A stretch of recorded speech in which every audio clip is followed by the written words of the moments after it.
Gadis barbar pilihan Ustadz Tampan. Bab 265. Mereka melongo mendengar nominal yang diucapkan pria barat itu dengan mudahnya. 20M setara dengan mansion Sayan jika dijual. Sebaiknya Om pergi. Besok aja datang lagi karena besok hari Minggu pasti Bi Yulia sama Paman Ikram bakalan ada di rumah, ucap Unaya sambil menyengir di balik cadar yang menutupi wajah manisnya. Lia, pergi sana omong. Hasyal ikut-ikutan. Saya akan melihat-lihat tempat ini. Saya yakin pemikiran tanah ini akan menjualnya. Tidak seperti tanah di pesantren itu. Ini semua karena wanita tertutup itu, dia sangkat keras. Kepala sekali tetap pada pendiriannya. Maxwell yakin jika tidak ada wanita tersebut, ia bisa membujuk Pak Laksamana untuk menjual tanah padanya. Mengingat wanita itu sungguh membuatnya kesal. Lah seperti direndahkan rasanya. Semoga mereka tidak bertemu lagi. Hei, Om gak sopan main lihat-lihat tempat ini. Om ini asing mana bawa banyak ajudan mengingatkanku pada Paman Sayan aja rasanya. Azhar menahan ujung jas hitam yang pria itu kenakan. Maxwell yang tidak suka apa yang telah ia kenakan disentuh oleh tangan orang lain. Seketika menepis kasar tangan Azhar. Hal itu membuat Azhar tersungkur ke belakang. Azhar, teriak Unaya membantu sepupunya ini. Hasyal merasa tak terima sepupunya diperlakukan seperti itu, mengambil batu lalu melemparkannya tepat di kening pria itu. Pergi enggak? Dasar om jahat. Kalau Om dan yang lainnya nggak pergi, aku panggilkan polisi. Buyaku itu sangat kenal dekat dengan polisi tahu. Sid, hentikan. Teriak Maxwell berusaha menghindar lemparan batu. Sialnya keningnya malah kena dan kini memerah. Karena kesal Maxwell akhirnya menahan tangan Hash ke belakang dan menguncinya. Sialan bocah gila. Berani-beraninya kamu pada saya. Kamu yang cari mati. Ajudan Maxwell pun menahan kedua anak yang lain yang ingin membantu. Lepaskan kami. Teriak Azhar memberontak. Kami akan ngadu ke Paman Ikram biar kalian kena marah. Teriak Hasyal. Mereka tergelak. Tak lama kemudian Maxwell harus tersungkur saat kaki dari belakang mendorong punggung, dia sampai terjembab ke tanah. Ajudan pun berusaha membantunya untuk berdiri. Bro, kamu lagi. Berani-beraninya kamu menyakiti anak-anakku dan keponakanku. Kamu, cari mati hah. Sialan. Umpat pria itu mengadu kesakitan. Tapi dia lebih terkejut karena wanita tertutup yang beberapa menit dia Maxwell pikirkan ada di depannya sekarang ini. Kamu tidak dapat membeli tanah dari pesantren, dan sekarang kekesalan kamu. Berikan pada putra dan keponakan saya. Dasar priati. Hei, jaga mulutmu itu wanita barbar. Saya tidak tahu ini rumah kamu dan mereka. Anak-anak kamu. Jika tahu saya tidak sudi menginjakan tempat ini. Tapi kan tuan kita datang ke sini Maxwell segera memotong perkataan ajudannya. Saya berdoa semoga Tuhan tidak mempertemukan kita lagi, tapi sial kenapa saya harus bertemu dengan wanita sepertimu lagi. Pria itu mengusap punggungnya dan keningnya yang terasa nyeri. Wanita sialan ini. Yulia tidak peduli apa yang pria barat itu katakan, dia masih mengecek keadaan putra bungsu dan keponakannya. Kalian gak apa-apa kan? Bagian mana yang sakit? Katakan pada Emi, biar Emi kasih pelajaran pada mereka. Kami gak apa Emi, ucap Azhar dibalas anggukan dari yang lain. Yulia lega. Kini dia menatap tajam para pria yang beberapa menit lalu berada di pesantren. Kalian mau apa sebenarnya datang ke rumahku? Kami ingin Kita pergi, potong Maxwell main pergi begitu saja dengan wajah kesal. Ajudan yang dia bawa pun mengikuti dari belakang. Yulia hanya memandangi mereka yang pergi dari belakang rumahnya. Awas aja kalian. Kalau datang lagi, berani-beraninya kalian masuk seenaknya ke wilayah orang lain. Apa semua orang luar tidak punya sopan santun? Langkah kaki Maxwell berhenti, dia seketika berbalik badan. Hei wanita teroris, apa maksudmu berkata semua orang luar tidak punya sopan santun? Mata di balik cadar wanita itu melotot. Apa maksudmu mengataiku wanita teroris? Kamu ingin aku tuntut karena masuk ke rumah orang sembarangan dan sekarang mengataiku wanita teroris? Emi, udah jangan marah-marah. Ingat kata Ubi, orang marah itu bakalan terkena hasutan setan, ujar Azhar menarik-narik lengan Emi-nya agar mundur. Pergi sana. Awas aja kamu jika datang ke rumahku lagi. Maxwell pergi setelah memberikan tatapan sinis pada Yulia. Dari sekian banyak tempat, kenapa rumah ini milik wanita gila itu? Sial, padahal Maxwell sendiri ingin menghadiahkan tempat ini pada kakeknya. Kalian beneran kan gak apa-apa? Yulia menatap ketiganya. Unaya, Hasyal, dan Azhar mengangguk pelan. Ternyata sekolah yang Mawar tempati lumayan dekat dengan sekolah Hasan dan Hussein. Tinggal menyeberang jalan, lalu jalan 5 menit, sekolah bagi orang yang berkebutuhan khusus seperti Mawar bakalan terlihat. Hasan hari ini benar-benar bosan karena temannya itu tidak akan datang lagi ke sekolahnya. Lah sendirian sekarang. Entahlah, bagi Hasan dia sangat nyaman berteman dengan orang yang tidak banyak bicara. Apalagi Mawar, Bisu dan Tuli.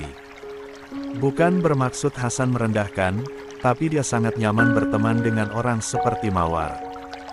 Abang kenapa murung gitu? Mikirin teman abang lagi kah? Hasan mengangguk dengan malas sambil mengunyah nasi goreng buatan Eminya. Dia harus menghabiskan bekalnya ini walaupun perutnya udah kenyang agar Eminya senang. Bekal buatannya ia habiskan. Cek, aku kesel anak itu. Dia berhasil buat abangku ini memikirkannya. Padahal abang nggak pernah tuh mikirin aku. Ceritanya Hussein cemburu nih. Buat apa memikirkan adik seperti kamu? Kamu menyebalkan setiap saat, Sein. Dan kamu banyak bicara orangnya. Bibir Hussein cemberut, dia memandangi wajah abangnya lalu mengusap poninya. Hasan seketika menepis.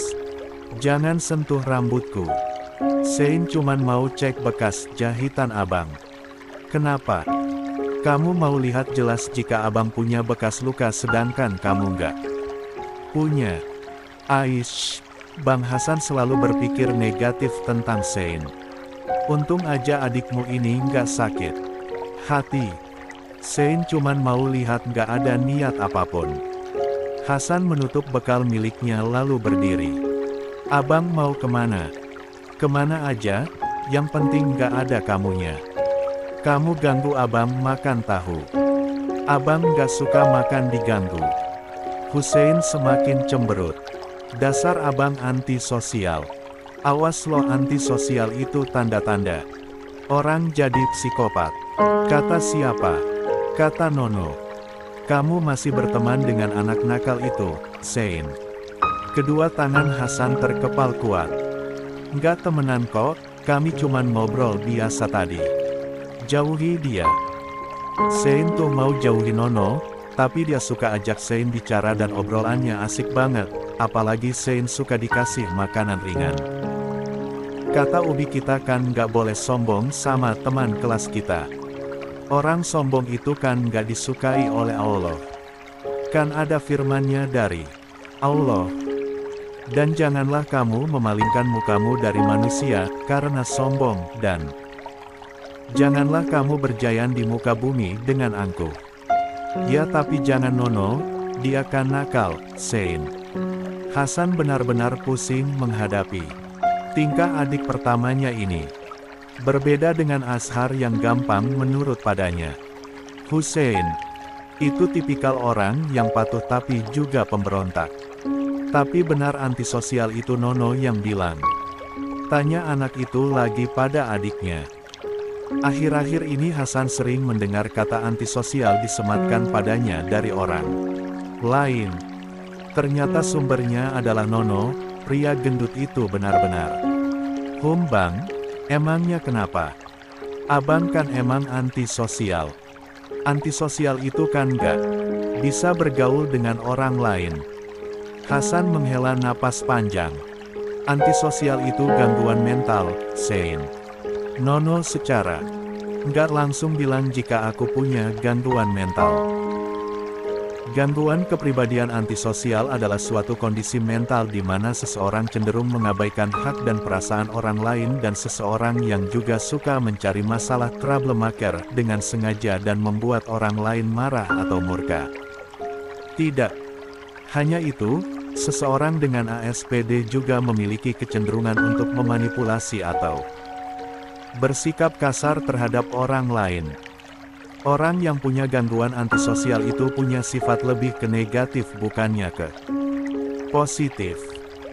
Hasan tahu hal itu karena dia suka membaca buku tentang ilmu medis apalagi buku psikologi.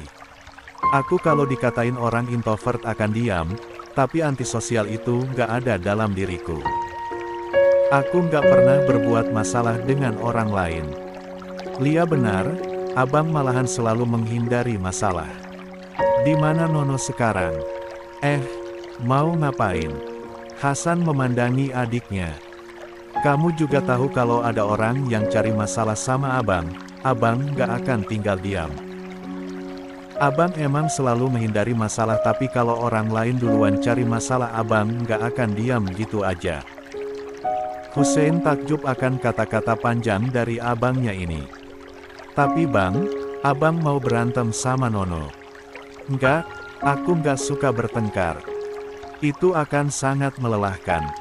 Apalagi Ubi bisa-bisa marah nanti. Terus ngapain cari Nono?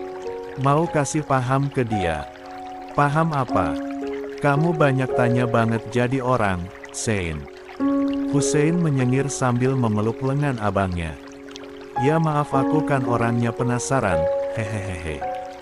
Hasan hanya bisa mengusap dadanya berusaha sabar. Jadi apa yang membuat istri cantikku sejak tadi cemberut?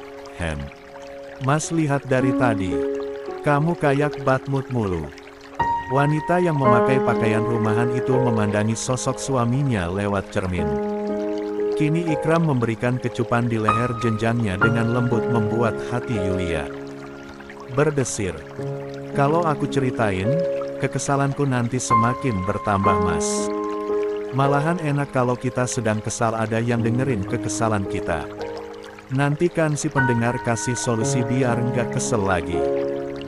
Yulia mendengus, berusaha menjauhkan lengan suaminya yang memeluk pinggangnya. Kini lehernya terasa berat sebab rahang Ikram ada di sana. Coba cerita sama mas. Mas juga nggak cerita seharian ini mas kerja gimana? Kerja seperti biasa sama Rafael dan rekan kerja mas. Cuman ya gitu bulan ini pabrik lagi nggak banyak pembeli seperti di bulan lalu. Tapi alhamdulillah Cafe Aureta masih banyak pengunjung. Kata sahabat mas dia menyarankan mas jadi model buat promosikan sepatu kita. Terus mas tolak. Yulia berbalik, memandangi paras tampan suaminya yang memiliki wajah kearab-araban dari almarhumah Umi Husna. Tangannya mengelus rahang tegasnya itu. Tentu saja mas tolak, mas nggak punya keahlian buat jadi model sepatu. Apalagi mas, kan nggak suka kamera dan wajah mas tersebar. Bibir wanita itu tersenyum lebar. Itu bagus, aku nggak mau mas semakin banyak penggemar. Nanti aku sebagai istri pasti bakalan kesulitan. Untuk penjualan yang menurun, aku punya ide supaya naik lagi mas. Apa? Ikram mengelus tangan putih istrinya dan letakkan kembali di pipinya. Dia menyukai telapak tangan Yulia yang terasa hangat. Selama ini kan mas hanya memproduksi sepatu untuk orang dewasa baik untuk kalangan wanita dan pria. Nah bagaimana tambahkan sepatu untuk anak-anak? Biar nanti yang jadi model anak-anak kita. Itu pun jika mas setuju saranku dan anak-anak juga mau. Pasti pada lucu-lucu tuh kalau mereka kita jadikan model. Membayangkannya saja sudah membuat Yulia gemas sendiri. Ikram terdiam beberapa menit sampai akhirnya menggeleng. Mas nggak mau. Mereka membantu pekerjaan Mas. Mereka harus fokus belajar. Apalagi jadi model Photoshop nggak mudah. Tinggal mereka berpose sambil perlihatkan sepatu yang mereka pakai, gampanglah. Mas, untuk belajar juga kan nggak setiap hari mereka belajar. Nanti pas di waktu libur, mereka bisa jadi model. Istrinya ini ternyata akan tetap pada keinginannya. Nanti Mas bicarakan lagi dengan Rafael kalau gitu. Makasih untuk sarannya, Zaujati. Kap. Ikram mencium bibir istrinya, lalu kini dia mengambil alih untuk menyisir rambut indah istrinya. Rambut kamu sangat terawat, sayang. Mas sangat suka, apalagi aromanya ini. Aku hampir setiap hari keramas ini makanya wangi dan lembut. Kenapa bisa keramas hampir tiap hari? Yulia mendelik lalu memukul dada suaminya cukup keras hingga Ikram tertawa sambil meringis. Ya itu gara-gara kamu makanya aku keramas hampir tiap hari, tapi nggak tiap hari juga sih. Oke sekarang kamu udah tahu hari ini apa yang Mas lakukan. Terus gimana dengan hari yang kamu jalani hari ini? Siapa yang buat moodmu buruk? Nggak mungkin anak-anak kan? Yulia seketika mengingat kembali kejadian tadi pagi. Tahu Mas, aku benar-benar kesal hari ini. Tuh loh ada pria asing kayaknya orang barat tapi dia bisa bahasa Indonesia dengan lancar. Dia sama ajudannya datang ke pesantren mau beli tanah. Tentu saja sama Abi tolak. Aku sempat berdebat dengan pria itu karena aku ada di sana sebab dia tetap maksa buat beli tanah itu. Aku kira mereka benar-benar pergi. Pas pulang ke rumah aku lihat mobil merah ada di depan pagar rumah kita. Ternyata pria itu ada di belakang rumah kita. Tujuan pria itu datang ke belakang rumah kita apa? Kata Unaya pria itu mau beli tanah rumah ini sama belakangnya. Tanah ini kan gak akan dijual, ujar Ikram dibalas anggukan setuju dari Yulia. Udahlah jangan bahas itu lagi, aku semakin kesal. Yulia berdiri dari tempat duduknya setelah selesai Ikram menyisir rambut panjangnya. Ini. Tapi sayang orang-orang itu nggak kasarin kamu sama Abi kan? Nggak, kalau mereka kasar aku bakalan lebih kasar lagi. Emangnya siapa orang barat itu, sayang? Ganteng.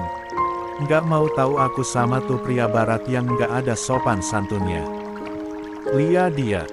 Ganteng kan pria? Tampan Mas atau dia? Yulia mengerjap, kenapa tiba-tiba bertanya seperti itu coba? Jawab, sayang. Tampanan dia, karena aku baru pertama kalinya lihat sosok pria bermata abu-abu.